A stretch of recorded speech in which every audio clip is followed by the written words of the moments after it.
Ceci est un livre audio autogénéré par Google. Collection Études africaines. Dirigée par Denis Prienne. Forte de plus de 1000 titres publiés à ce jour, la collection Études africaines fait peau neuve. Elle présentera toujours les essais généraux qui ont fait son succès mais se déclinera désormais également par séries thématiques. Droit, économie, politique, sociologie, etc. Clodiguma Weikange, Stade Coltan. Extraction minière artisanale, réforme et changement social à l'est de la République démocratique du Congo, août 2019. Albert Zeibanga, la syntaxe de la négation du boulou, juillet 2019. Olivier Fangip, le temps dans le contentieux administratif en droit français et des États d'Afrique francophone, juillet 2019. Nestor Kobenantan, l'Église au défi des identités. Pastorale de l'interculturalité en Côte d'Ivoire, juillet 2019. Germain-Joseph Mwanza Kambulu Wazanza Koudi, les massacres à huis clos dans le Grand Kasaï, rez-de-chaussée. 365 jours de carnage et l'émergence de héros, juillet 2019. Moussa Boureima, Panorama du développement rural au Niger, juillet 2019. Mamadou Bakaye Dembélé, Le procès équitable au Mali, juillet 2019. Gervais Mouberan-Kiko, La protection du locataire gérant en droit au HADA. Nouvelle édition, juillet 2019. Sylvain Sorel Koueit-Tameg, La justice, ses métiers, ses procédures. 3e édition. OHADA, Union africaine, CEEAC-CEMAC, CEDEAO-UEMOA, Nations Unies, Cameroun, juillet 2019. Mamadou Diarafa Diallo, L'hygiène en milieu de soins au Mali. Entre représentation, normes et pratiques, juillet 2019. Edi Mwanzo Idinamini. Que dit le Code de la famille de la République démocratique du Congo? Commentaire article par article, juillet 2019.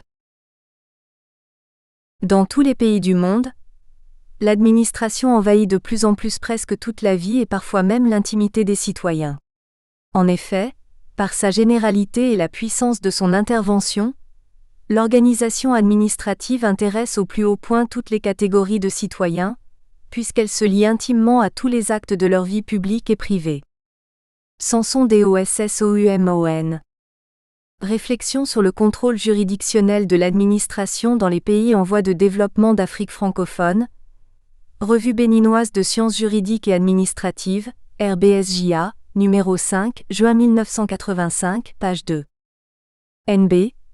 Le présent ouvrage traite de l'organisation administrative de la République du Tchad et du droit des services publics applicables au Tchad. Remerciements. La réalisation du présent ouvrage a été rendue possible grâce à la contribution multiforme de plusieurs personnes. Les lister nommément laissera sans doute des oubliés et fera par conséquent de mécontents. À cet effet, que tous ceux et toutes celles qui ont participé d'une manière ou d'une autre à la réalisation de ce document trouvent ici l'expression de ma plus profonde gratitude. PREFACE.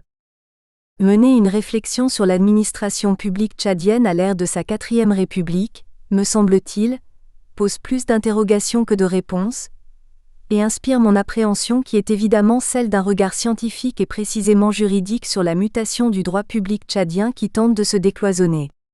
Ce purisme de pensée ne semble pas être la logique des auteurs du nouveau constitutionnalisme tchadien.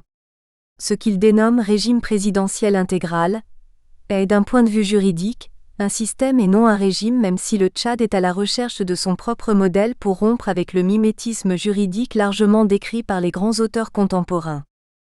Au Tchad, comme ce fut le cas de tous les pays africains qui ont accédé à l'indépendance politique après avoir été soumis au régime colonial, l'administration publique, de type occidental, est une création récente. On ne peut pas dire que l'administration publique est issue d'une longue évolution des institutions, des idées politiques et des comportements sociaux des milieux autochtones. On peut en déduire qu'au départ l'administration publique fut un corps étranger dans le milieu social, où on a essayé de l'implanter. Cette administration publique tchadienne a connu une véritable mutation et transformation. Dans un langage soutenu, l'auteur montre que la gestion de l'administration publique reste une préoccupation quotidienne. La question d'adaptabilité des institutions publiques tchadiennes à la réalité face aux conjonctures de l'heure sont mises en lumière. De même, la mise en place des structures décentralisées, accompagnée de transferts de services assez importants aux collectivités locales comme mode de gestion de services publics locaux, n'a pas échappé à l'analyse de l'auteur. Cependant, la réflexion d'ensemble et les développements de cet ouvrage démontrent à suffisance qu'il y a un défi à relever. Sur le papier c'est génial, mais bien sûr ceux qui ont noirci ce papier sont bien au chaud dans leurs pantoufles, précise Peter Hyams. Ala Doumbey Jimadunger. Maître assistant de droit public. Principaux sigles et ABREVI ATIONS. AAI, Autorité administrative indépendante. AEF, Afrique équatoriale française. AJDA, Actualité juridique de droit administratif. ANIF, Agence nationale d'investigation financière. ARMP, Autorité de régulation des marchés publics. AUSCGIE, Acte uniforme relatif aux droits des sociétés commerciales et du groupement d'intérêt économique. BM, Banque mondiale. CCSRP, Collège de contrôle et de surveillance des ressources pétrolières. CE, Conseil d'État. CEFOD, Centre d'études et de formation pour le développement. CEMAC, Communauté économique et monétaire d'Afrique centrale. CENI, Commission électorale nationale indépendante. CNDH, Commission nationale des droits de l'homme. CESC, Conseil économique, social et culturel. CNOU, Centre national des œuvres universitaires. CNS, Conférence nationale souveraine. CRIEF, Cour de répression des infractions économiques et financières. CSCA, Chambre administrative de la Cour suprême. CTD, Collectivité territoriale décentralisée. DPD, Document de politique de décentralisation. DUDH, Déclaration universelle des droits de l'homme. EPA, Établissement public à caractère administratif. EPCI, Établissement public de coopération intercommunale. EPIC, Établissement public à caractère industriel et commercial. FMI, Fonds monétaire international. AMA, Haute autorité des médias et de l'audiovisuel. HCC, Haut Conseil de la communication. HCCACT, Haut Conseil des collectivités autonomes et des chefferies traditionnelles. HCD, Haut Comité de décentralisation. HCJ, Haute Cour de justice. IGE, Inspection générale d'État. JO, Journal officiel. LGDJ, Librairie générale de droit et de jurisprudence. MOI, Mesures d'ordre intérieur. OCDE, Organisation pour la coopération et le développement économique. OCMP, Organe de contrôle des marchés publics. ONG, Organisation non gouvernementale. PND, Programme national de développement. PNUD, Programme des Nations Unies pour le développement. PUF, Presse universitaire de France. RBSJA, Revue béninoise de sciences juridiques et administratives. RDP, Revue de droit public. REMALD, Revue marocaine d'administration locale et de développement. SDD, Schéma directeur de décentralisation. SEM, Société d'économie mixte. SEML, Société d'économie mixte locale.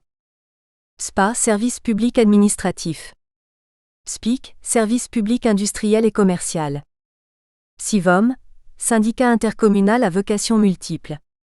SIVU, Syndicat intercommunal à vocation unique. TC, Tribunal des conflits. TGI, Tribunal de grande instance. TPI, Tribunal de première instance. Avant-propos. La recherche scientifique est passionnante. Elle l'est d'autant pour le juriste, lorsqu'il est question de voyager dans un univers normatif pour rendre compte d'un ensemble de réglementations applicables à un domaine ou à une activité quelconque. L'envie jusque-là non étanchée de mettre à nu l'organisation administrative au Tchad, organisation qui prend en compte l'ensemble des services rendus aux citoyens par les structures publiques, ne saurait s'estomper par ce modeste ouvrage. Néanmoins, le traité en vaut la peine. Il en vaut la peine car connaître l'organisation et le fonctionnement de l'appareil administratif de l'État et ses démembrements permet à l'administré ou aux citoyens et se défaire de la peur des autorités et d'exercer un contrôle, inorganisé soit-il, sur ces dernières car, dans ces pays d'Afrique noire francophone, on peut remarquer un certain absentéisme fait à l'analphabétisme juridique et à la peur diffuse qu'inspirent certaines autorités politico-administratives qui hésitent pas parfois à manier la terreur psychologique et même physique, afin d'obtenir des administrés qu'ils constituent une foule disciplinée et obéissante. Et comme l'a aussi relevé le professeur Georges Burdeau, l'arbitraire administratif est souvent plus redoutable que l'arbitraire politique. Plus secret, plus quotidien, plus individualisé dans ses effets, il se prête moins à ces vastes mouvements de protestation qui parviennent parfois à arrêter le législateur. Ainsi, connaissant l'administration tchadienne à l'heure actuelle, nous n'en dirons pas autrement mais peut-être autant. En effet, il ne fait aucun doute que la gestion de l'administration publique reste une question d'actualité compte tenu de ses mutations incessantes liées à son adaptabilité aux réalités quotidiennes, induite par les conjonctures socio-économiques et culturelles. Il en est ainsi de la place qu'occupe l'évolution technologique dans les sociétés actuelles. C'est ainsi que la nouvelle configuration du paysage des services publics au Tchad, marquée par la création de nouveaux établissements et entreprises publiques, la restructuration, la scission voire la suppression d'anciens a fourni à ce secteur une nouvelle structuration tant spatiale que juridique. De surcroît, la mise en place des structures décentralisées, accompagnée de transferts de services assez importants aux collectivités locales, suivie des réformes institutionnelles intervenues en 2018, remodelant l'architecture de l'organisation administrative de la République du Tchad, ne saurait laisser indifférent le juriste publiciste. Ces transformations assez notables sont dues au fait que l'État, parti d'une société en perpétuelle mutation, a également vu ses repères bouger du fait des changements économiques et sociaux que celle-ci traverse. Toutefois, compte tenu l'ineffectivité fonctionnelle de certaines collectivités locales, notamment les régions, les départements, les communautés rurales, dont certains ont disparu et d'autres ont subi des innovations avec l'avènement des réformes institutionnelles de 2018, voire une grande partie des communes, puisque l'opérationnalisation de la décentralisation ne s'est matérialisée qu'avec les premières élections locales de 2012 d'autant quelques communes organes élus, le présent ouvrage met plus l'accent sur le cadre juridique. Introduction générale. Administrer, créer les services publics et assurer leur fonctionnement. Telles sont les principales missions assignées aux personnes publiques que sont l'État, les collectivités territoriales décentralisées et leurs établissements publics, dans l'accomplissement de l'intérêt général. L'exercice de cette activité impose la mise en place des structures appelées services publics, gérées par des agents publics qui sont des fonctionnaires ou des contractuels, voire des personnes privées, délégataires de ces services, dans le cadre de la délégation de services publics. Le professeur Christian Joinl à MBERT ne s'interrogeait-il pas déjà en 1994 sur le nouveau contexte d'administration française que la décentralisation et la déconcentration, irréversibles parce que leur objet correspond à l'évolution récente de la société, conduisent cependant à d'autres interrogations, paradoxales précisément au regard des exigences de démocratie et d'efficacité dans le service public qui les ont inspirées à l'origine. Cette combinaison à double facette de l'administration, déconcentration et décentralisation, traduit aussi le système administratif tchadien. En effet, l'administration publique au Tchad est mise en place progressivement depuis les périodes coloniales et postcoloniales. Ce pays était un territoire militaire sous l'obédience coloniale française. Après son accession à l'indépendance, le Tchad, comme la plupart des États d'Afrique noire d'influence politico-juridique française, a opté pour un système d'organisation territoriale centralisée sous la forme de déconcentration administrative. On relevait à cette époque l'omniprésence de l'administration centrale, organisée autour de quelques ministères et entités locales. Dans cette configuration, l'autorité centrale exerçait un pouvoir direct sur toute l'étendue du territoire par l'entremise des autorités déconcentrées qu'elle nomme. Cependant, à partir de 1990, période marquant l'engagement du pays dans le processus de démocratisation, on assiste à de réformes institutionnelles et socio-économiques soutenues par les partenaires au développement. En outre, depuis la conférence nationale souveraine CNS, tenue à N'Djamena du 15 janvier au 7 avril 1993, les forces vives de la nation, mais aussi sous l'influence des bailleurs de fonds internationaux notamment l'ABM et le FMI, ont opté de faire du Tchad un État unitaire fortement décentralisé. Cette nouvelle vision de l'organisation territoriale fut transposée dans la Constitution de la République du Tchad de 1996 révisée par la loi constitutionnelle n° 08 Professeur 2005 du 15 juillet 2005, notamment en ses articles 2, 202 et suivants. Elle est reprise par la loi organique n° 0 de Professeur 2000 du 16 février 2000 portant statut des collectivités territoriales décentralisées, au titre I, article 1er et la loi organique n° 019 Professeur 2010 du 13 octobre 2010 déterminant les principes fondamentaux de L'. Organisation administrative du territoire de la République du Tchad en son article 2e. Le Tchad se voit dorénavant doté d'une structure administrative de type décentralisé à 4 niveaux dont les communautés rurales, les communes, les départements et les régions.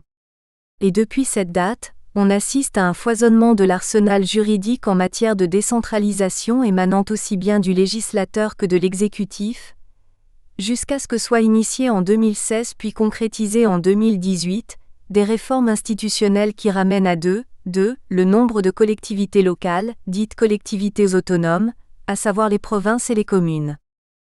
L'État et les collectivités locales, à différents niveaux, assurent la gestion des services dont ils ont la charge pour le bien-être des citoyens, et ceci dans le cadre d'une répartition des compétences bien définie par le législateur.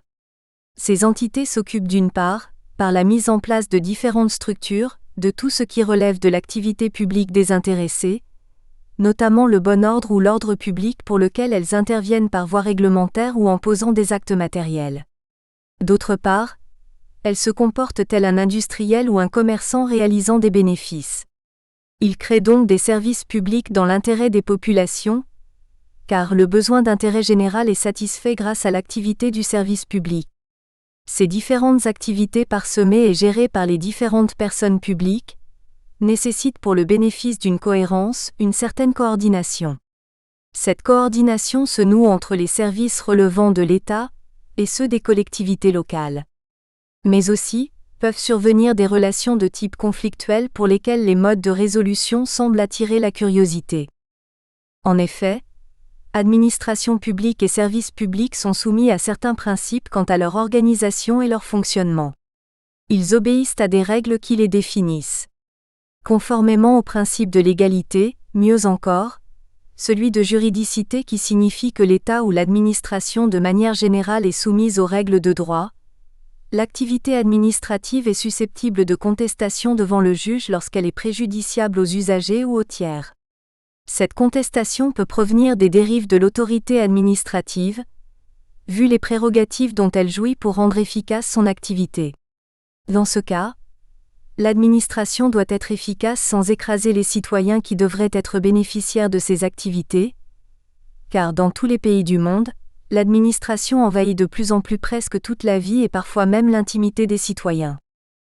L'administration publique ainsi que les services publics au Tchad ont considérablement évolué dans leurs objets, leur structure, leur structuration ainsi que dans leur mode de gestion, du fait de la nouvelle approche décentralisatrice instituée par les pouvoirs publics.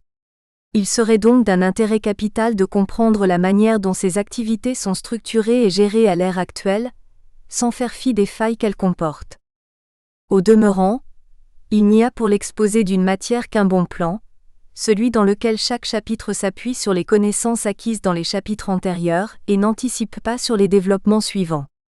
Il est malheureusement impossible de présenter le droit administratif selon cette méthode. L'allusion à ce qui sera analysé que plus tard y est dès le début fréquente et inévitable, remarquait le professeur Rivero. Le professeur Lachaume se situant dans cette logique écrit quant à lui que le plan en apparence le plus logique n'est pas forcément le meilleur, le plus dynamique. De toute façon le plan idéal n'existant pas. C'est donc en considération de ces affirmations et sachant qu'il ne put avoir de plan standard en droit, insusceptible de critique, nous avons trouvé logique de scinder la présente étude en trois parties principales. La première tenant compte du principe du général au particulier, du plus grand au plus petit ou encore du plus vaste au plus restreint, traite de l'administration de l'État. La deuxième partie, suivant la même logique de démonstration, s'attelle à l'étude de l'administration locale, c'est-à-dire les collectivités locales et leurs services publics, sachant que ceux-ci constituent des entités infra-étatiques comprises dans cette administration générale pilotée par l'État.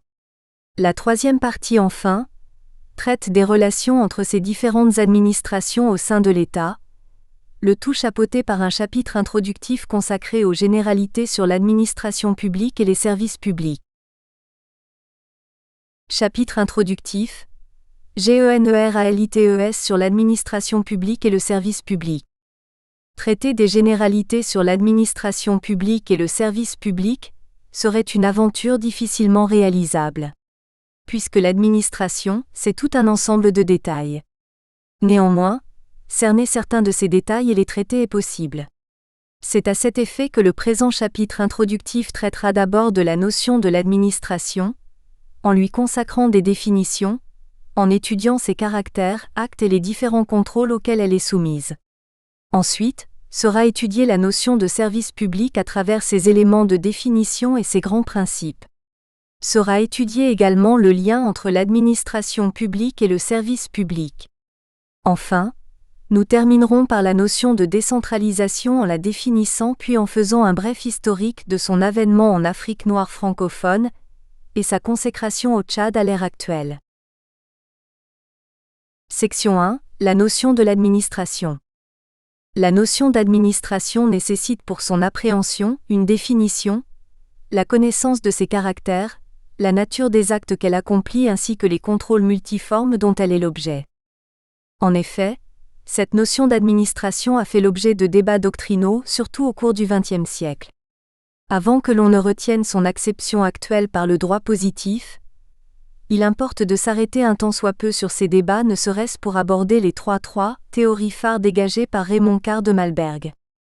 Il ressort des études faites par Carr de Malberg qu'un premier courant soutenu par JELLINEK, George Meyer, Maurice Oriou et M. Arthur conçoit l'administration à partir de ses fonctions, c'est-à-dire le rôle joué par l'administration.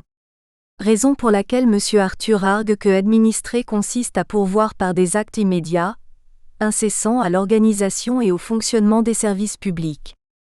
Un deuxième courant avec pour figure de proue LABAND définit l'administration par opposition à la législation. Pour lui, l'administration est l'action de l'État, alors que la législation est l'expression de sa pensée. Un troisième courant aborde l'administration sous la forme d'une fonction d'exécution des lois.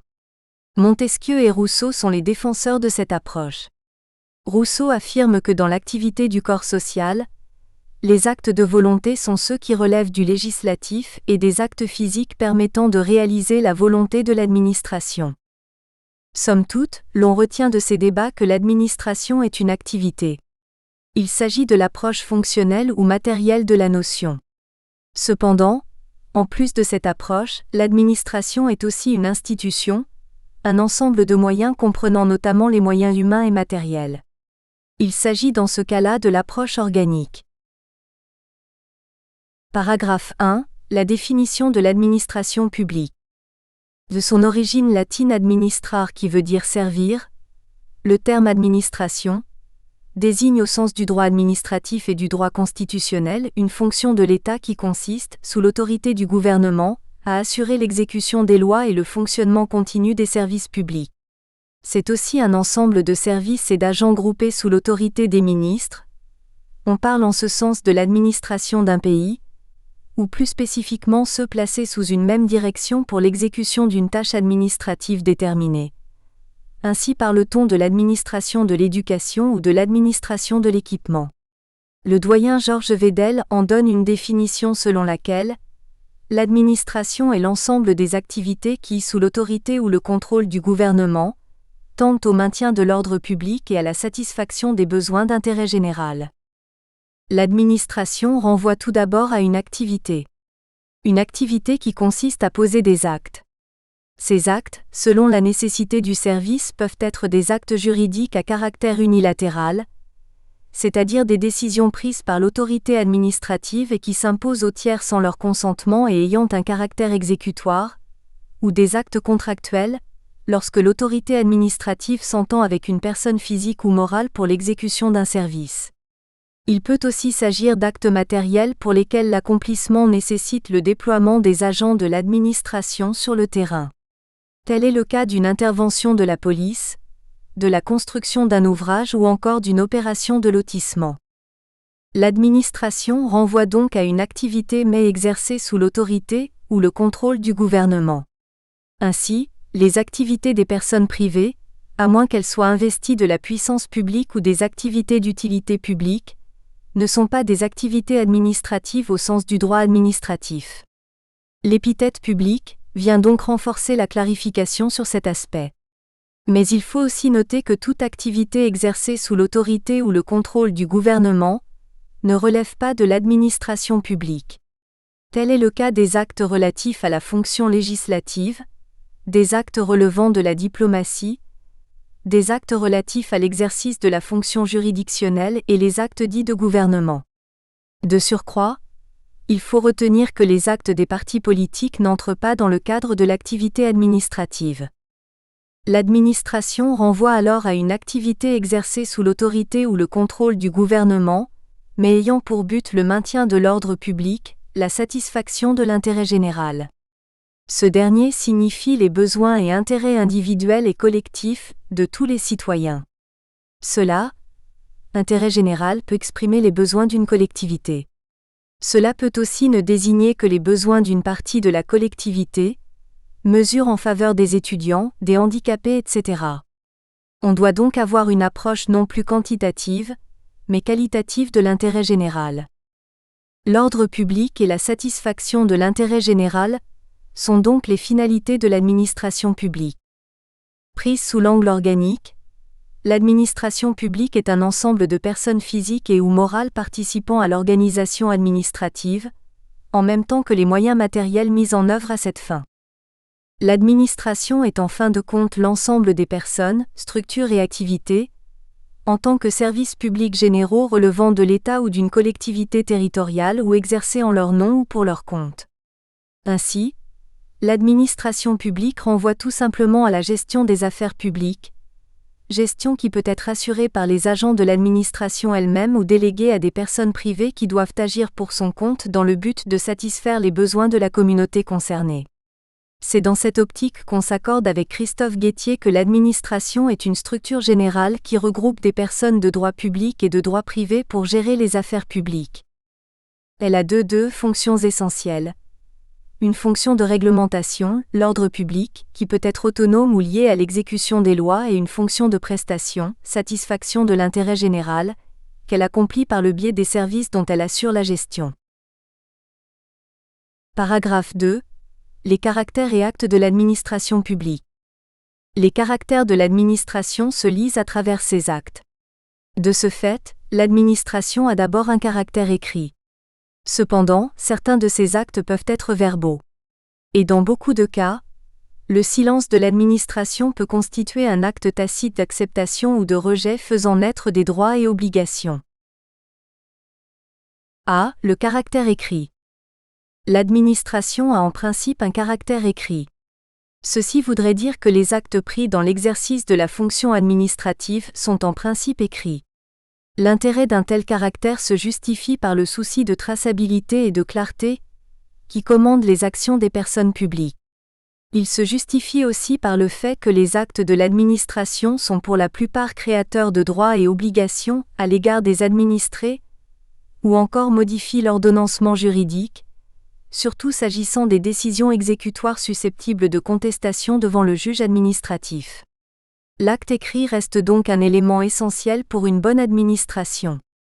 Le caractère écrit de l'administration s'exprime à travers les actes administratifs unilatéraux, qu'ils aient un caractère décisoire, exécutoire ou non, et à travers les actes contractuels qu'elle signe avec ses co-contractants, qu'ils soient des personnes privées ou publiques. Il s'agit en l'occurrence des décrets, arrêtés, décisions et leurs documents explicatifs, interprétatifs ou complémentaires, pour les actes unilatéraux et des documents contractuels s'agissant des contrats. Relativement aux actes unilatéraux, actes décisoires ou exécutoires, ils obéissent à des exigences de forme et délai pour être exécutoires et sont soumis à la légalité qui s'impose à tout acte émanant de l'administration. Les actes sont dits décisoires ou exécutoires lorsqu'ils s'imposent à leurs destinataires sans leur consentement et que ceux-ci ne peuvent s'en soustraire, c'est-à-dire s'y opposer, sauf à pouvoir les contester devant le juge administratif. L'administration, lorsqu'elle prend un acte exécutoire, n'a pas à demander au juge la légalité de son acte avant de le faire appliquer. Elle bénéficie donc de ce que le droit appelle le privilège du préalable, présumant la légalité des dits actes. Ceci voudrait dire que ces actes sont supposés être conformes à la loi, qui leur sert de fondement. L'avantage d'une telle prérogative n'est pas à contester car si l'administration doit s'adresser au juge en amont toutes les fois qu'elle doit décider, son activité serait sous une paralysie la rendant ipso facto inefficace. Une telle éventualité s'avérerait embarrassante, lorsqu'elle est emmenée à agir à certains égards dans des situations d'urgence. Même s'il faut s'inquiéter un tant soit peu des abus auxquels les administrés sont exposés, le recours pour excès de pouvoir ou de pleine juridiction reste suspendu comme une épée de Damoclès au-dessus de l'administration. Celle-ci est tenue d'être logique dans ses actes sous peine de subir les châtiments du juge. Il existe néanmoins des actes émanant de l'administration mais insusceptibles de recours, soit en raison de leur faible portée, soit du fait qu'ils ne font pas grief. À la liste des décisions administratives exemptées de recours, du moins dont les recours s'avèrent limités, figurent les mesures d'ordre intérieur, décisions de faible portée dont l'objet est l'organisation interne d'un service public, les décisions confirmatives et explicatives ou interprétatives et les actes préparatoires d'une décision. Certaines autorités administratives dotées de pouvoirs politiques, le président de la République, le Premier ministre et les ministres notamment, prennent des actes de nature particulière dans l'accomplissement de ces pouvoirs. Ces actes sont qualifiés d'actes de gouvernement, actes politiques insusceptibles de recours devant le juge administratif. Ces actes ne seront pas étudiés amplement dans cet ouvrage, en raison de son objet purement administratif. Les plus importants des actes écrits faisant grief ou récognitif, ne modifiant pas l'ordonnancement juridique mais quand même exécutoire, sont entre autres. Le décret, c'est un acte exécutoire émanant de l'exécutif. Dans son acception juridique la plus usuelle, le décret est un acte à caractère réglementaire ou individuel pris soit par le président de la République, soit par le Premier ministre, soit par les deux en vertu du pouvoir réglementaire dont ils sont dépositaires. Sous la Constitution de 1996 révisée où l'exécutif était bicéphale, les décrets du président de la République sont généralement moins administratifs que politiques. Ils touchent à la sphère administrative lorsqu'ils concernent l'organisation et le fonctionnement des services publics, la nomination des hauts fonctionnaires civils de l'État, la nomination du Premier ministre et des autres membres du gouvernement selon l'article 79 de la Constitution, etc. Cependant, le décret du président de la République se détache de son caractère administratif pour revêtir un caractère politique lorsqu'il concerne les domaines énumérés à l'article 91 de la Constitution de 1996 révisée. Il s'agit notamment de la nomination du Premier ministre, la dissolution de l'Assemblée nationale, recours au référendum, l'exercice des pouvoirs exceptionnels, message adressé par lui à l'Assemblée nationale, la saisine du Conseil constitutionnel, la nomination des membres du Conseil constitutionnel, de la Cour suprême, du Haut Conseil de la communication, de la Haute Cour de justice et du Conseil économique, social et culturel. Droit de grâce. En plus des cas susmentionnés, les décrets du président de la République non couverts d'administrativité concernent les décrets relatifs à promulgation des lois, les décrets relatifs à la mise en œuvre de l'article 82 de la Constitution, à la ratification des traités et accords internationaux, à l'accréditation des ambassadeurs et envoyés extraordinaires auprès des États et des organisations internationales. Ces actes qui n'ont pas la qualité d'actes administratifs sont insusceptibles de recours devant la juridiction administrative, c'est-à-dire qu'un administré ne peut demander au juge leur annulation pour quelque motif que ce soit. Ces actes sont également appelés actes de gouvernement. Les décrets présidentiels sont soit pris en Conseil des ministres et qualifiés de décrets en Conseil des ministres, soit en dehors du Conseil des ministres et qualifiés de décrets simples. Les décrets du Premier ministre sont ceux qui ne sont pas pris en Conseil des ministres, à la limite discutés en Conseil de cabinet. En vertu des larges pouvoirs qui lui sont conférés par la Constitution, le Premier ministre prend des décrets pour assurer l'exécution des lois, le bon fonctionnement des services publics, la sécurité publique et le maintien de l'ordre car c'est lui qui dispose de l'administration. À cette fin, lorsque son décret concerne un département ministériel, il est contresigné par le ou les ministres chargés de son exécution. Le décret peut avoir une portée générale lorsqu'il crée une règle de droit, par exemple lorsqu'il détermine les critères et conditions d'accès à la fonction publique, au marché public, etc. Il peut avoir une portée individuelle, lorsqu'il concerne une seule personne ou un groupe de personnes bien identifiées.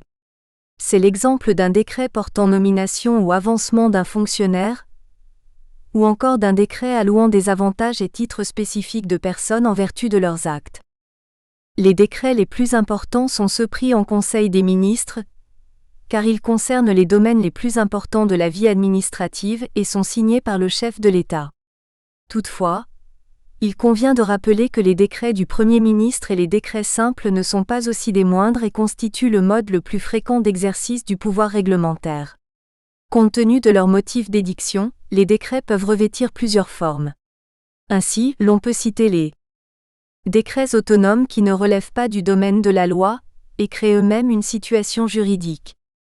Décrets d'application d'une loi ou d'une ordonnance qui précisent les modalités et conditions d'application de la loi ou de l'ordonnance concernée.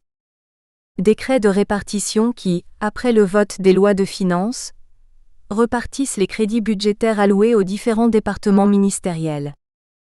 Les décrets sont publiés au JO et font l'objet d'une publication dans les presses officielles. Les plus nombreux et faisant plus de publicité au Tchad sont ceux portant nomination à des postes de responsabilité. Il est à déplorer que certains décrets très importants pour la vie administrative ne sont pas diffusés par voie de presse pour informer un grand public. L'arrêté, c'est un acte émanant d'une autorité administrative autre que le président de la République et le Premier ministre. Il peut s'agir des ministres, des préfets, des maires, des présidents des conseils régionaux et départementaux, etc. Ce sont des actes administratifs unilatéraux créateurs de droits et obligations à l'endroit de leurs destinataires, soumis au respect de la légalité et susceptibles de contestation devant le juge administratif.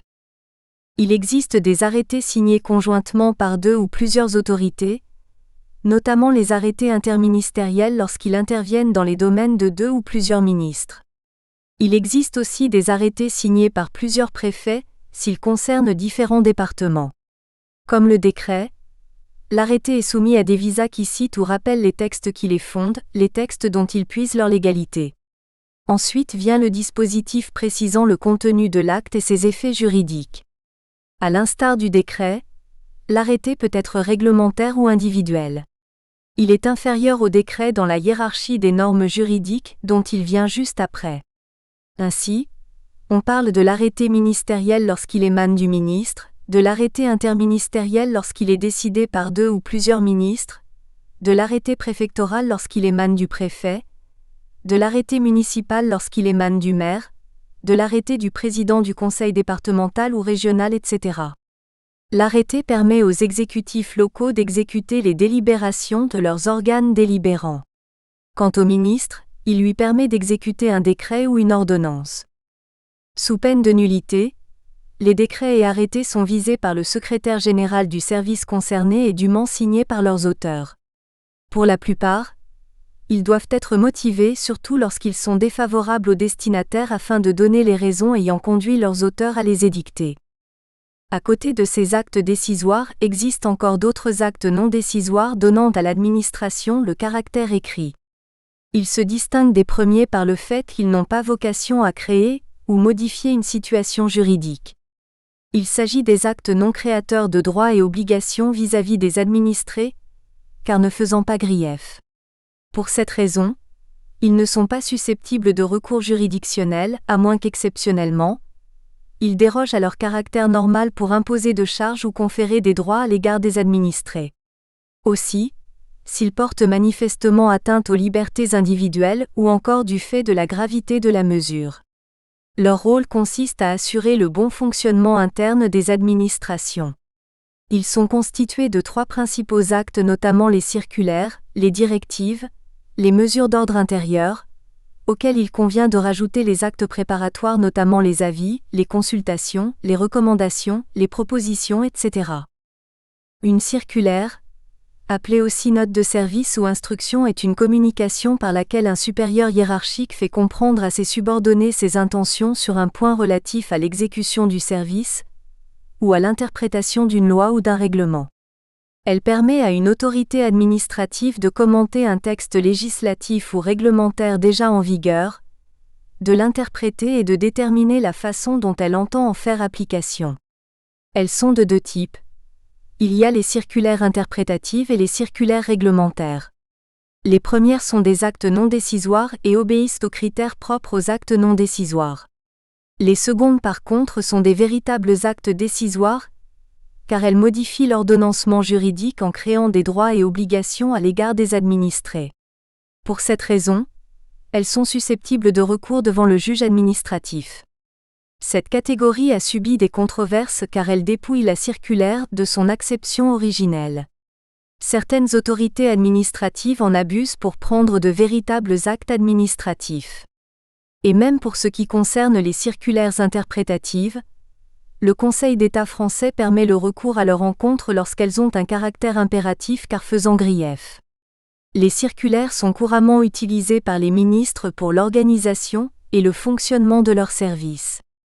Une directive est un document d'orientation qui permet à une autorité investie d'un pouvoir discrétionnaire de faire connaître les critères généraux auxquels elle entend subordonner ses décisions.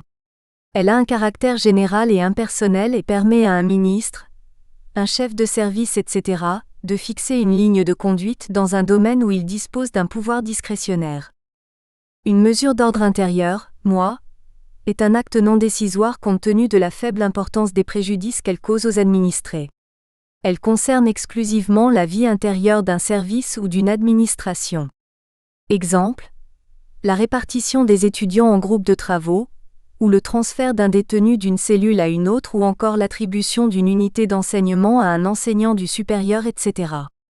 Du fait de leur portée insignifiante, le juge ne s'en occupe pas, de minimis non cura praetor, le juge ne s'occupe pas des causes insignifiantes. Cependant, il ne faut pas perdre de vue les contours généralement flous et ambigus de ces actes non décisoires qui tantôt sont susceptibles de recours, tantôt insusceptibles de recours selon l'appréciation souveraine du juge. À côté de ces actes, il faut noter ceux qui permettent à une autorité administrative de préparer la prise d'une décision administrative. Il s'agit des actes préparatoires. Les actes préparatoires émanent de l'administration, mais ne sont pas des actes administratifs stricto sensu. Ils comprennent entre autres les avis. Au sens du droit administratif, l'avis est un acte préparatoire d'une décision administrative qui permet ou oblige l'autorité administrative à demander à une autre ou à un organe déterminé son point de vue avant toute décision administrative. L'avis est dit conforme, lorsque l'autorité administrative n'a pas d'autre choix que de s'y conformer lorsqu'il tient à édicter l'acte.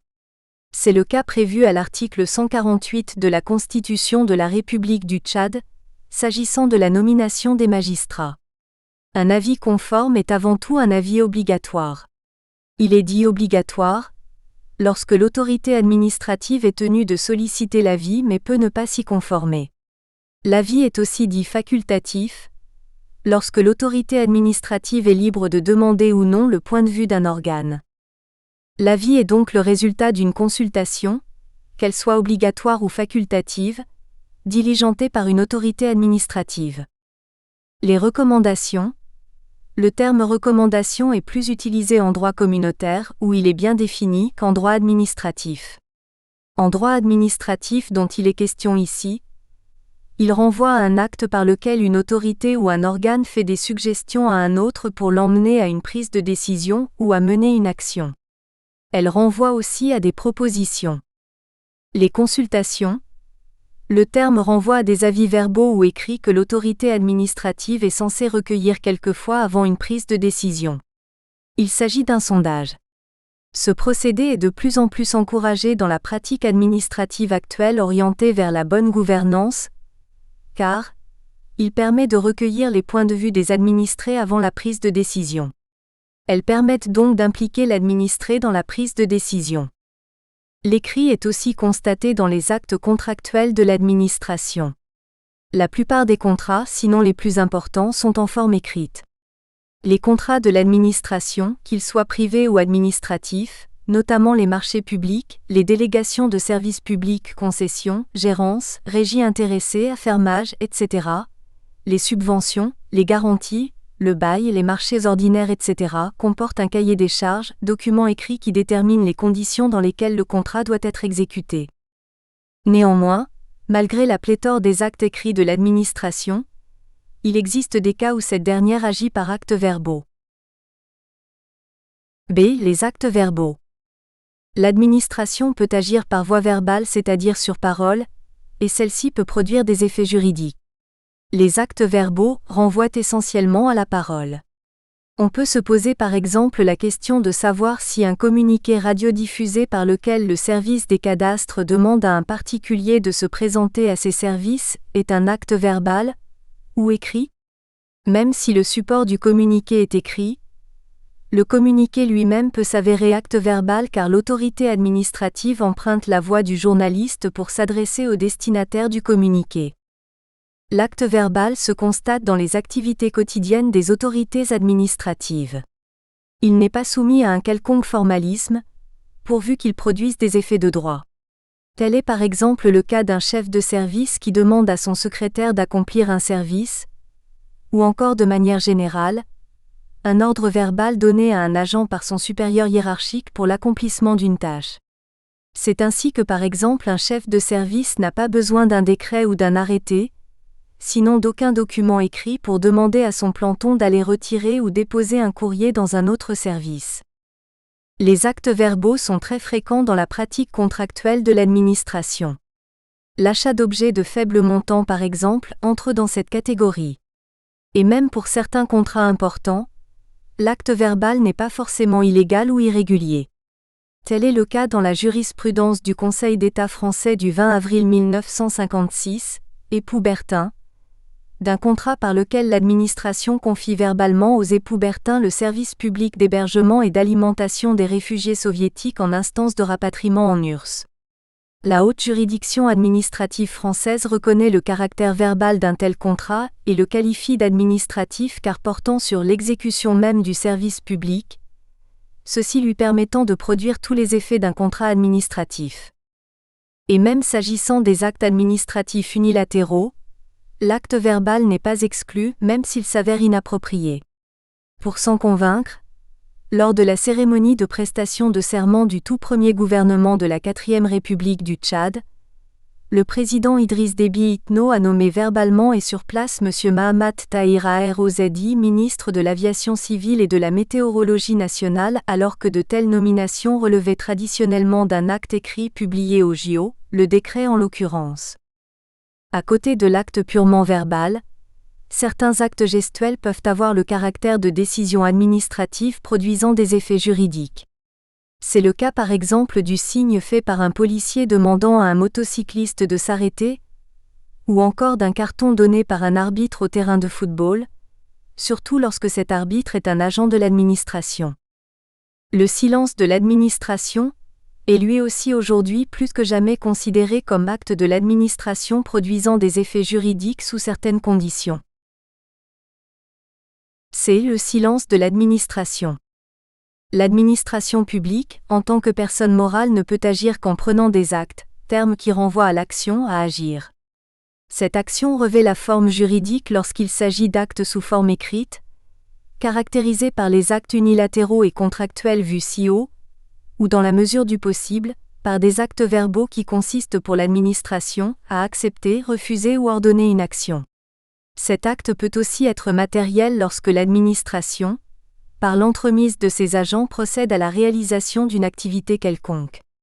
Mais à côté de ces actes écrits, verbaux et matériels, lorsque l'administration se réserve de poser un acte juridique ou matériel, ce refus peut être interprété comme une décision valant acceptation ou refus selon le cas. Le silence de l'administration est donc une décision implicite, même s'il est considéré comme une simple fiction juridique. Le juge camerounais par exemple reconnaissait la valeur juridique du silence de l'administration lorsqu'il allègue que les actes administratifs peuvent être constitués en de simples abstentions ou retards pourvu qu'ils portent préjudice. Cependant, le silence de l'administration ne renvoie pas systématiquement à une décision administrative. Il ne l'est qu'en vertu d'une prescription légale ou réglementaire comme le martèle le professeur René Chaput. Il y a décision implicite au terme du délai que si la loi ou le règlement a expressément disposé que l'expiration du délai vaudra, en l'absence d'une décision expresse, décision implicite. C'est donc dans des cas bien déterminés et sous certaines conditions que le silence de l'administration est constitutif d'actes normateurs implicites, ayant valeur positive ou négative, c'est-à-dire valant décision tacite d'acceptation ou de rejet. Bien que recouvrant des définitions variées selon les dictionnaires, le vocabulaire juridique de l'association Henri Capitant définit le silence de l'administration comme l'absence de réponse de l'administration à une requête dont elle a été saisie. Cette attitude peut parfois être assimilée à une décision dite tacite ou implicite, et qui peut être positive ou négative. Mais de l'autre côté, même en cas d'absence de demande d'un administré, lorsque l'administration devrait, dans l'intérêt d'une bonne administration ou du service public, prendre un acte, mais qu'elle ne le fait pas, cette attitude serait qualifiée de vide juridique. Et cela, que cette attitude soit intentionnelle ou non, du fait de cette absence d'acte écrit ou express. Le silence de l'administration est donc significatif au regard du droit, car produisant des effets. Lorsqu'il est prévu des conditions dans lesquelles le silence de l'administration vaut acte, l'administration peut donc manifester son intention en l'usitant. Cependant, le droit tchadien ne définit pas expressément le silence de l'administration, sinon il y fait référence dans certains textes en interprétant la volonté de l'administration lorsqu'elle en fait usage. Il est donc permis à l'administration, tout comme à l'administré de se prévaloir du silence de l'administration, lorsqu'il obéit aux conditions prévues par la réglementation. Au terme de la loi française du 12 avril 2000, en réponse à la demande d'un administré, le silence conservé par l'administration pendant 2 mois équivaut à une décision de rejet. Au Tchad, le silence gardé par une autorité publique pendant une durée de 4 mois sur une réclamation vaut décision implicite de rejet de cette réclamation. Les juridictions administratives ne peuvent être saisies que par voie de recours contre une décision explicite ou implicite d'une autorité publique, y compris en matière de recours indemnitaire. Ainsi, la lecture de l'article 22 de la loi n° 01 de professeur 2013 ci-haut cité laisse comprendre que le silence de l'administration est un fait faisant grief et donc susceptible de contestation. Cette disposition offre en réalité une possibilité à l'administré de considérer le silence de l'administration comme un véritable acte. Parce qu'au lieu de laisser l'administré dans le doute d'une éventuelle réponse à sa demande, il lui permet d'interpréter le silence de l'administration, provoquer l'action de celle-ci et faire valoir ses droits.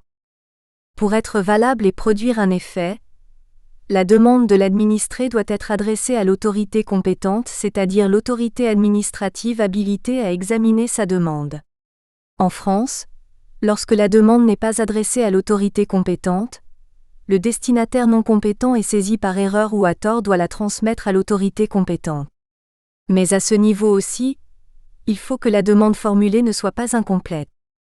Le délai du silence de l'administration ne compte qu'à partir de la date de réception de la demande complète par l'autorité compétente. Dans la plupart des cas, le silence de l'administration vaut une décision implicite de rejet. Cette attitude se justifie par une ancienne loi française du 17 juillet 1900 qui pose le principe général selon lequel, dans les affaires contentieuses qui ne peuvent être introduites devant le Conseil d'État que sous la forme d'un recours contre une décision administrative, lorsqu'un délai de plus de 4 mois s'est écoulé sans qu'il soit intervenu aucune décision, les parties intéressées pourront considérer leur demande comme rejetée et se pourvoir devant le Conseil d'État.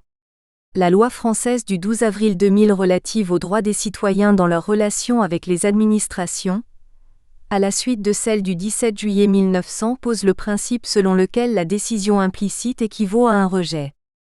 Le silence équivaut dans une certaine mesure à une acceptation tacite, dans le souci de simplifier et d'accélérer les procédures et la volonté de respecter davantage les droits des particuliers. Il s'agit donc in fine de fait de l'administration dont le droit en tire conséquence. Cependant, il faut éviter toute confusion entre le silence de l'administration et les notions connexes, notamment la précaution, l'inertie administrative, la renonciation par l'administration à l'exercice d'un droit, les tolérances administratives, etc., que l'on s'abstient de développer dans le présent ouvrage qui n'a pas pour objet principal que l'étude des actes administratifs. Paragraphe 3. Le contrôle de l'administration publique. Le contrôle de l'administration est le signe, en même temps que la conséquence, de l'état de droit. En effet, c'est sous la Restauration en France, 1814 à 1870, que le contrôle de l'administration publique a connu une consécration véritable. C'est au cours de cette période que l'on a vu l'émergence du contrôle de l'activité administrative avec le développement des procédures d'inspection et l'apparition des nouveaux corps de contrôle. C'est surtout en matière des finances que le contrôle s'est cristallisé, notamment avec l'inspection des finances créée en 1816 sur les décombres de l'inspection du Trésor. Au demeurant, c'est dans le souci de protéger les administrés et certains agents de l'administration contre les abus des autorités administratives en vue d'une bonne administration, que celle-ci est soumise à un certain nombre de contrôles tant internes qu'externes.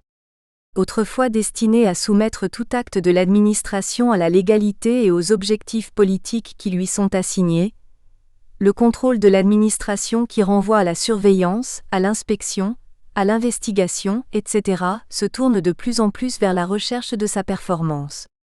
Ainsi, comme le relève Christophe M. Agdanlijns, le contrôle de l'action administrative est l'ensemble des actes et comportements portant examen et appréciation de l'action administrative en rapport à des risques que l'on souhaite maîtriser. Les différents contrôles exercés sur l'administration portent sur le personnel, les actes unilatéraux, matériels et contractuels ainsi que sur la gestion des deniers qui lui sont alloués. Raison pour laquelle plusieurs autorités interviennent dans ce contrôle. Il s'agit entre autres du contrôle administratif, du contrôle des autorités administratives extérieures et du contrôle juridictionnel. A. Le contrôle administratif interne. C'est un contrôle exercé par les autorités administratives elles-mêmes. Il comprend principalement le contrôle hiérarchique et le contrôle de tutelle. Le contrôle hiérarchique est celui qui s'exerce à l'intérieur d'une administration entre ses propres agents. C'est le contrôle exercé par un supérieur hiérarchique sur ses subordonnés ou sur leurs actes. S'agissant d'un ministère par exemple, il permet au ministre de contrôler les agents placés sous sa hiérarchie ainsi que leurs actes. Le contrôle hiérarchique permet au supérieur hiérarchique d'annuler ou de réformer les actes émanant de ses subordonnés dans le respect de la légalité. C'est en même temps un contrôle de légalité, qui consiste à vérifier la conformité de l'acte du subordonné à la loi, et un contrôle d'opportunité qui consiste à juger les raisons et motifs justifiant l'acte en lien avec le temps.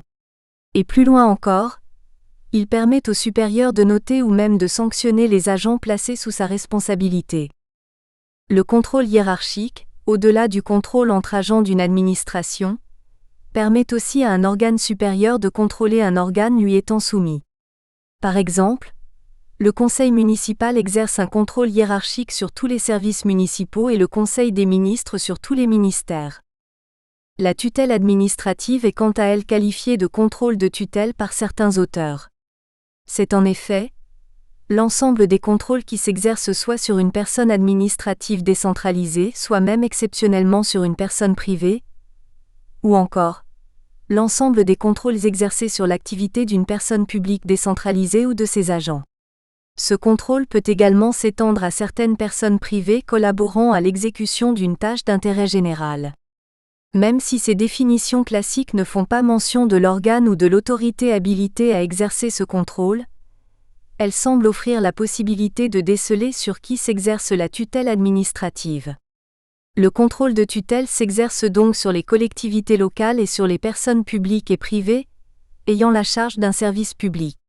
Il faut donc retenir que c'est un contrôle exercé par une autorité administrative sur une autre, sur une entité décentralisée, ou sur personnes privées exerçant une activité de service public.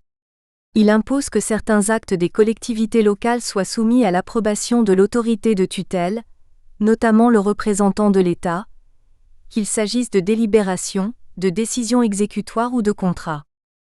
Si dans le contrôle hiérarchique, le supérieur contrôle ses subordonnés ainsi que leurs actes, dans la tutelle administrative à contrario, c'est plutôt une autorité de contrôle, un contrôleur appelé autorité de tutelle qui exerce son contrôle sur les autorités ou organes déterminés.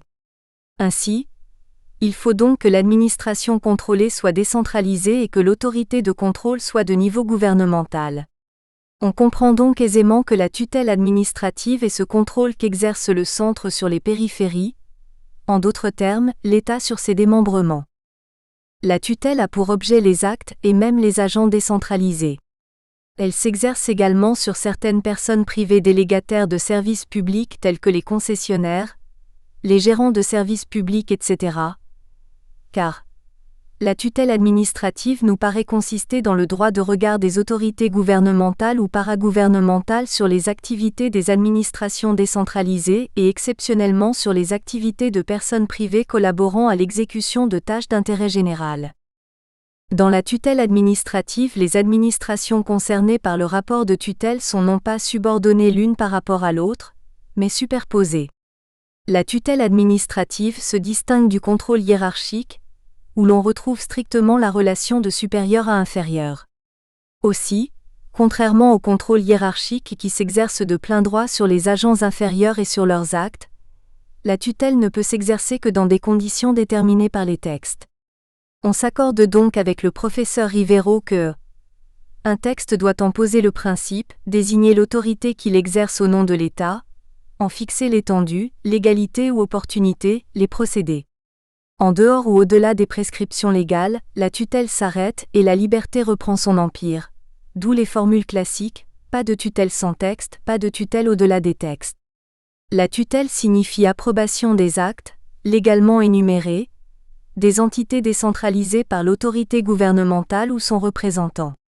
L'intérêt de ce contrôle est à reconnaître à certains égards. En effet, ce contrôle des administrations décentralisées est nécessaire à la fois dans l'intérêt de l'État lui-même qui doit sauvegarder son unité politique et veiller au respect des lois, dans l'intérêt des administrations décentralisées elles-mêmes qui seraient les premières victimes d'une mauvaise gestion de leurs agents, et dans l'intérêt des administrés qui peuvent avoir besoin d'une protection efficace et rapide contre l'autorité décentralisée elle-même. Le contrôle de tutelle porte sur la régularité et ou la légalité des actes ou activités des entités contrôlées. Mais il peut porter également, et c'est d'ailleurs sa spécificité, sur l'opportunité de l'acte ou de l'activité envisagée, c'est-à-dire en quoi l'acte est utile ou bénéfique. Comme inconvénient, lorsque ce contrôle est trop poussé ou lorsque la tutelle implique nombre de contrôles d'opportunité, les administrateurs locaux risquent de perdre tout esprit d'initiative. Il nuit de ce fait au principe de l'autonomie des collectivités locales, à la libre administration des collectivités locales lorsque le détenteur en abuse. Ces motivations ont conduit donc au tempérament de la tutelle sur les collectivités locales avec les lois de la décentralisation de 1982 et 1983 en France, supplantant ainsi le contrôle d'opportunité par le contrôle de légalité qui interpelle le représentant de l'État à s'adresser toujours au juge administratif, seule habilité à annuler les actes des collectivités locales. C'est dans cette posture de contrôle de légalité a posteriori, malgré qu'on recense dans les textes sur la décentralisation des cas de contrôle d'opportunité, que se trouvent les collectivités locales au Tchad, les communes notamment. Depuis la loi de la décentralisation de 2000 donc, l'effectivité est assurée à partir de 42 communes issues des élections de 2012. B. Le contrôle administratif externe. Ce contrôle est exercé par des organes extérieurs à l'administration soumise au contrôle, mais ne relève pas des autorités juridictionnelles. Il a pour but de contraindre l'administration contrôlée au respect de la légalité, de la déontologie, de l'éthique administrative, etc., en conférant un pouvoir de contrôle à des corps ou autorités qui lui sont étrangères. Les principaux sont ceux exercés par le Parlement, les corps d'inspection, les commissions et missions interministérielles et les autorités administratives indépendantes. Les corps d'inspection, c'est un ensemble des agents de l'État ayant pour mission de contrôler d'autres administrations. Ces agents sont chargés de contrôler les services externes des ministères mais aussi certains organismes privés ou publics bénéficiant du concours de l'État ou de sa garantie. On recense ainsi entre autres l'inspection de l'enseignement primaire et secondaire, l'inspection du travail, l'inspection des finances ou des impôts, etc., ayant pour tâche de contrôler le fonctionnement des administrations susvisées et de produire des rapports qui seront déposés devant les instances supérieures ayant compétence décisionnelle. Les autorités administratives indépendantes, elles ont pour rôle de réguler et ou de surveiller, d'évaluer les activités entrant dans leur champ de contrôle. Leur existence est marquée par la volonté d'affirmer l'indépendance de certaines entités infra-étatiques, vis-à-vis tant de la hiérarchie administrative que du pouvoir politique. Certains ont même compétence de définir les grandes orientations relatives aux secteurs soumis à leur intervention. Elles sont dites indépendantes car n'étant pas soumises formellement à l'autorité gouvernementale, encore moins au Parlement ou à l'autorité judiciaire. Cependant, elles sont soumises à l'obligation de fournir des rapports qu'elles peuvent rendre publics ou soumettre au pouvoir public. On peut citer par exemple le Collège de contrôle et de surveillance des revenus pétroliers qui veille à l'usage des revenus pétroliers et qui doit être consulté en cas d'engagement d'une dépense imputée sur les ressources pétrolières, l'Office tchadien de régulation des télécommunications qui régule et surveille l'activité des opérateurs de téléphonie, le Haut Conseil de la communication qui régule et surveille les activités relevant de l'information, en l'occurrence la presse, la médiateur de la République qui est l'interlocuteur entre l'administration et les administrés, et dernièrement, la Commission nationale des droits de l'homme, qui est compétente pour connaître de toutes les questions relevant des droits de l'homme, y compris les relations entre l'administration et les administrés, etc. Les organes consultatifs, ce sont des organes chargés de donner des avis avant la prise de certaines décisions administratives. L'avis ici n'est généralement pas un avis conforme, c'est-à-dire celui dont l'administration est tenue de suivre scrupuleusement. Cependant, l'importance de tels avis n'est pas à ignorer car les organes consultatifs sont généralement constitués de techniciens et de personnes ayant des expériences dans le domaine précis. Il permet donc aux experts de donner leur point de vue, afin d'éclairer le décideur dans sa prise de décision. Les organes consultatifs relèvent soit de la primature, des feintes, soit d'un ou de plusieurs ministères et peuvent avoir des dénominations variables, comité, conseil, commission, etc. Ils peuvent être permanents, temporaires ou ad hoc. D'autres peuvent être des autorités administratives indépendantes. On peut citer par exemple l'Autorité de régulation des marchés publics, ARMP, la Haut Conseil des collectivités autonomes et des chefferies traditionnelles, la CNDH, le CESC, etc. La Chambre administrative de la Cour suprême, équivalent du Conseil d'État français, a aussi une fonction consultative car il est conseiller du gouvernement. Le contrôle parlementaire. Le contrôle parlementaire de l'activité administrative est celui exercé par les représentants du peuple que sont les députés sur les autorités administratives. Il permet aux députés de demander à ces dernières des comptes de la gestion des services qui leur sont confiés. Ce contrôle est dans la pratique beaucoup plus regardant sur l'emploi des deniers publics. Il concerne en l'occurrence les ministres en leur qualité de chef d'administration. Le contrôle parlementaire exercé sur les ministres prend la forme de questions orales et écrites qui leur sont adressées, des interpellations ainsi que les commissions et missions chargées de contrôler les faits sur pièce et sur place en pénétrant les locaux des administrations. Ainsi, les ministres sont entendus par l'Assemblée nationale soit à la demande d'un député, soit à la demande d'une commission sur un point précis. Les commissions et missions ministérielles ou interministérielles. Le Tchad n'est pas en marge des États concernés par l'assainissement de l'administration publique. Pour cet objectif, loin d'être atteint jusqu'ici, les départements ministériels sont impliqués dans le contrôle de leurs propres activités. On constate alors des missions et commissions interministérielles sous dénomination variable, se vouer à cet exercice de contrôle. Les missions interministérielles impliquent fréquemment les services de la primature, du ministère de la Justice, de Finances, de l'administration du territoire, du secrétariat général du gouvernement, etc. Toutefois, Les commissions ou comités interministériels n'ont pas pour unique vocation de contrôler l'administration. Certains ont pour but d'orienter ou de définir l'action de l'administration, celle du gouvernement en l'occurrence, vers un objectif bien défini. Tel le comité interministériel de définition du programme de formation des jeunes institué par l'arrêté numéro 3268 PRPM 2016 du 9 août 2016, placé sous l'autorité du Premier ministre chef de gouvernement et ayant pour mission de définir un programme de formation des jeunes et de proposer les mesures concrètes pour sa mise en œuvre. Il est composé des personnalités relevant de la primature, du ministère de l'Éducation nationale, du ministère de l'Enseignement supérieur, du secrétariat général du gouvernement, du ministère de la fonction publique, du ministère de la jeunesse et des sports, du ministère du plan, du ministère des Finances, du ministère de la Culture, du président de la commission Education de l'Assemblée nationale. Il en est de même pour le comité technique interministériel chargé de déterminer les conditions de création d'entreprises pour les activités réglementées, créé par l'arrêté numéro 2566 PRPM 2016 du 20 juillet 2016. Ce comité est composé des autorités ministérielles, des membres d'organismes de contrôle de l'État ainsi que des professionnels du monde libéral.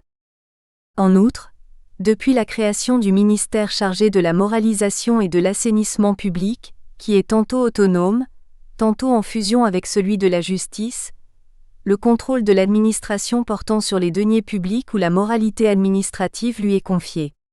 Ces opérations concernent des domaines divers avec des résultats quelquefois controversés comme l'opération dite Cobra, qui ne s'est contentée que du contrôle de quelques services.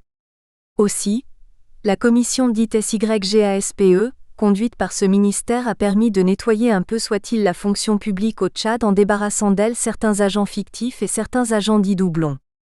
En plus de ces différents contrôles, il y a l'Inspection générale d'État qui exerce un contrôle multidimensionnel sur toute l'administration de l'État.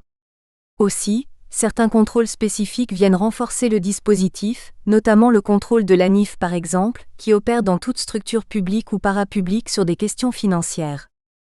Il faut noter cependant que tous ces contrôles administratifs externes sont assortis de rapports ou conclusions qui selon les cas débouchent ou pas sur la table du juge. C'est le contrôle du juge. L'administration est assujettie au contrôle du juge car en disant le droit, le juge tranche les litiges, en profite pour contrôler l'action de l'administration. À cet effet, il est à reconnaître que l'organisation juridictionnelle est considérée comme le meilleur moyen d'assurer ce contrôle de l'administration, quelles que soient par ailleurs les formes et les modalités qu'elle peut revêtir. Ce contrôle concerne toutes ces activités, à l'exception d'actes de gouvernement et des actes qui par leur nature sont insusceptibles de recours, v. supra. Selon la nature des actes, ils peuvent être soumis soit au juge administratif, au juge financier ou au juge judiciaire. Le juge administratif. Le professeur Yves Godmet remarquait que l'état de droit signifie que l'administration, dans ses interventions, est tenue au respect de la règle de droit, comme le sont les particuliers. Et la juridiction administrative est le produit de cette conviction, car elle est un système de contrôle juridictionnel qui d'une part assure la sanction des méconnaissances du droit par l'administration, et d'autre part peu à peu par sa jurisprudence élabore le droit. Ainsi, le juge administratif est saisi lorsque l'activité administrative est préjudiciable ou susceptible de porter préjudice à un administré. L'activité administrative préjudiciable peut porter sur un acte administratif unilatéral, décret, arrêté, décision, délibération, etc., un contrat ou sur un fait matériel, par exemple démolition d'une habitation ou accident sur un chantier ayant causé dommage à un tiers. Le recours devant le juge administratif a généralement pour objet l'annulation d'un acte illégal, suivi ou non d'une indemnisation. Lorsque le recours a pour objet l'annulation d'un acte unilatéral tout court, il est qualifié de recours pour excès de pouvoir et le juge habilité à en connaître est le juge de l'excès de pouvoir ou encore juge de la légalité. La conséquence d'un tel contrôle, lorsque l'acte est reconnu illégal et annulé, est que les effets qu'il a produits seront appelés à disparaître. S'agissant des contrats administratifs, le recours pour excès de pouvoir concerne généralement les actes détachables, c'est-à-dire les dispositions réglementaires incluses dans le document contractuel. Le recours contre ces dispositions se fait de la même manière que celui contre un acte unilatéral ordinaire, avec les mêmes effets. Pour ce qui concerne les clauses contractuelles, le recours est formé toujours devant la juridiction administrative, mais le juge change de dénomination pour être appelé juge du contrat. Lorsque ce dernier constate que le contrat passé par l'administration est conclu en violation des normes en vigueur, notamment l'absence de publicité et de mise en concurrence, l'indisponibilité de crédits alloués au contrat par exemple, il décide d'annuler le contrat litigieux. Mais certains contrats de l'administration font plutôt l'objet de recours devant le juge judiciaire, voire infra. Le juge administratif est aussi habilité à statuer en plein contentieux. Le plein contentieux est aussi un procès mettant en cause une autorité administrative, devant le juge administratif. Devant cette instance, le justiciable se plaint des dommages ou préjudices subis et réclame de la part de l'administration une réparation. Ce dommage ou préjudice peut résulter soit d'un acte administratif unilatéral, sanction disciplinaire fondée sur l'inexactitude des faits ou l'erreur de droit, d'un acte contractuel, retard de paiement des factures par exemple, ou d'un acte matériel. Par ailleurs, le représentant de l'État a aussi compétence pour déférer devant le juge administratif statuant en excès de pouvoir, toute délibération d'un conseil local ou de ses établissements publics qu'il estime illégale. On parle dans cette hypothèse du déféré préfectoral. Le juge financier, il est compétent pour contrôler l'activité de l'administration en rapport avec le maniement des deniers publics. En droit français, ce juge présente une triple facette, la Cour des comptes, les chambres régionales des comptes et la Cour de discipline budgétaire et financière. Les juridictions financières connaissent du droit public financier, car elles sont chargées de l'application des règles de droit budgétaire et du droit de la comptabilité publique. Le droit budgétaire est défini brièvement comme l'ensemble des règles concernant l'établissement du budget, son adoption, son exécution et son contrôle. Le droit de la comptabilité publique, quant à lui, est l'ensemble des règles juridiques et techniques applicables à l'exécution, à la description et au contrôle des opérations financières des organismes publics ou encore, il est la partie du droit financier qui définit les règles d'exécution des opérations de dépenses et de recettes de l'État et des autres personnes publiques. La mission de la Cour des comptes est de juger les comptes des comptables publics de l'État et des établissements publics nationaux. Elle connaît en appel des jugements rendus par les chambres régionales des comptes sur les comptes des comptables publics des collectivités territoriales décentralisées et de leurs établissements publics. En outre, le juge financier, en dehors du contrôle des comptes des comptables publics, rend des décisions de nature juridictionnelle en tant que cour de discipline budgétaire et financière. Cette cour a pour compétence de juger les fautes de gestion commises par les gestionnaires publics que sont les ordonnateurs et comptables, de même que les contrôleurs financiers.